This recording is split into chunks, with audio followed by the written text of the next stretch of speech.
Hey, what's up guys? It's Nicola from Calcunic, and today we're going to be talking about hypergeometric distributions. Let's get right into it. Alright, so today we're going to be talking about hypergeometric distributions.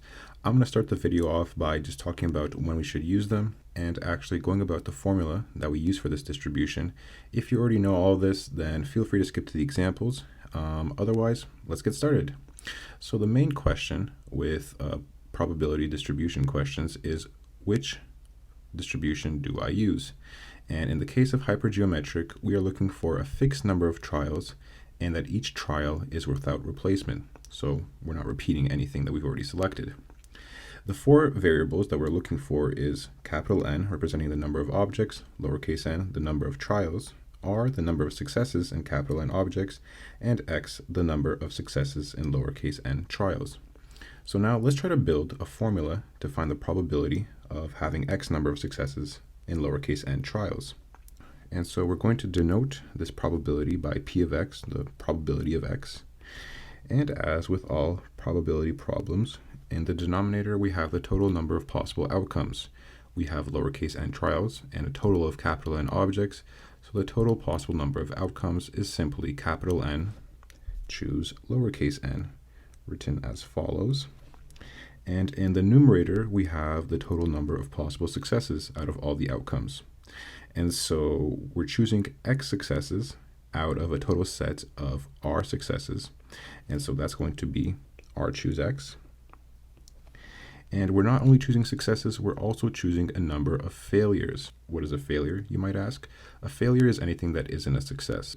And since we have a total of R successes and capital N objects, the number of failures is going to be capital N minus R. Similarly, we're picking X successes out of a total of lowercase n trials, so therefore we're also picking N minus X failures, giving us capital N minus R, choose lowercase n minus X. And so here is our little neat formula. P of X is equal to R choose X times n minus R choose n minus X all over capital N choose lowercase n. Now if this is confusing to you a little bit, don't worry.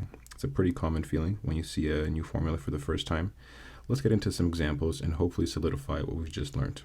Suppose we're asked to find the probability of getting 2 kings when selecting 4 cards at random from a standard 52 card deck.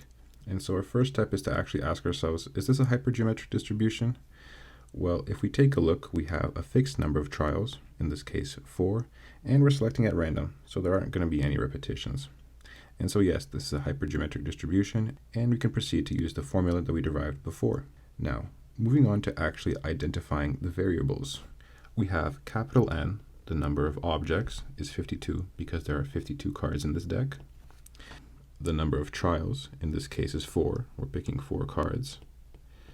The number of successes in this set is going to be 4, R equals 4, because we are looking for the number of kings, and there are 4 kings in a standard 52 card deck. And in this case, we're looking for when X is equal to 2. We want to pick 2 kings. And so at this point, it's pretty easy. Most of the work is already done for us. We just need to plug and chug. The probability when X equals 2 is going to be equal to R choose X, or in this case, 4 choose 2, times capital N minus R, 52 minus 4, choose N minus X, or 4 minus 2, all over 52, choose 4. And this simplifies to 4, choose 2, times 48, choose 2, all over 52, choose 4. Now, if we do some quick mental math, we could get that this is equal to 6 times 1,128, all over 270,725. And a quick division gives us that this is approximately equal to 0.025, or simply approximately 2.5% of the time. And that's really it. Now, say we have this farmer, and they've harvested 20 cobs of corn, and they notice that 5 of those 20 were rotten. Now, if the farmer is to choose 6 cobs to eat at random, what is the probability that 2 or more are going to be rotten? And so is this a hypergeometric distribution? Well, we have a fixed number of trials, the 6 cobs of corn, and again, we're picking at random, so there aren't going to be any repetitions. Now it's just a matter of identifying all the variables. The total number of objects is 20 cobs of corn. The number of trials is going to be 6, picking 6. The number of successes out of all the objects is 5. There are 5 rotten cobs of corn, and we're looking for when there are going to be 2 or more picked. So x is greater than or equal to 2. So what we're looking for here is the probability when x is greater than or equal to 2. And using an old probability trick, we have that this is equal to 1 minus p when x is 1 minus the probability when x is equal to 0. Now this is equal to 1 minus r choose x, in this case 5 choose 1, times capital N minus r, 15, choose lowercase n minus x, 5, all over capital N, choose lowercase n, or 20, choose 6. And similarly, we have that the probability when x is 0 is 5, choose 0, over again 15, choose 6, all over 20, choose 6.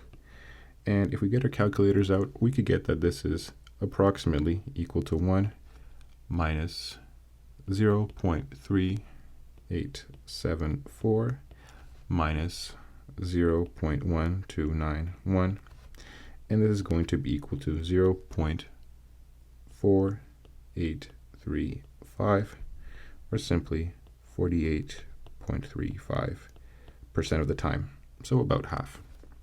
So we're going to end this video with a slightly realistic problem. And so in Lotto 649, played in Canada, a player selects a set of 6 numbers with no repetitions from the set of 1 to 49. And if you select the same 6 numbers as the lottery does, well, you win. And so we're asked to find the probability of actually winning. And so once again, is this a hypergeometric distribution? Yes, it literally says with no repetitions. And we're picking a fixed number of trials, in this case 6. And so yes, this is hypergeometric. And our next step is to find the variables at play. We have the total number of objects, 49 numbers. The number of trials, 6. The number of successes, well, we have 6 correct numbers, so r equals 6. And we want 6 numbers to be correct, so x equals 6. And so we're finding the probability when x is equal to 6.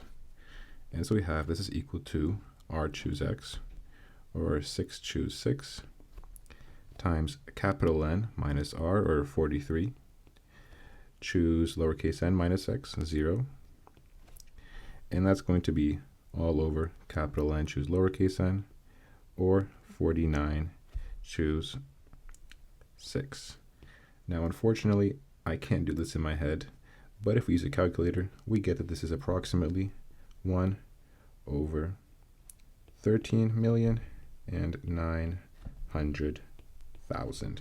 And this is equal to 0.0000000 and one more 0, 71. And hopefully you can see here how unlikely anyone is of winning the lottery, and how you're probably better off spending your money on other things. Alright guys, thank you so much for watching. If you had any questions about the video, or just other video suggestions, drop them down in the comments below. I do try to get to all of them. And if you enjoyed the video, if you learned something, drop a like and subscribe. It really helps me grow my channel, reach a greater audience, and hopefully help more people with math. That's all for me. Till next time.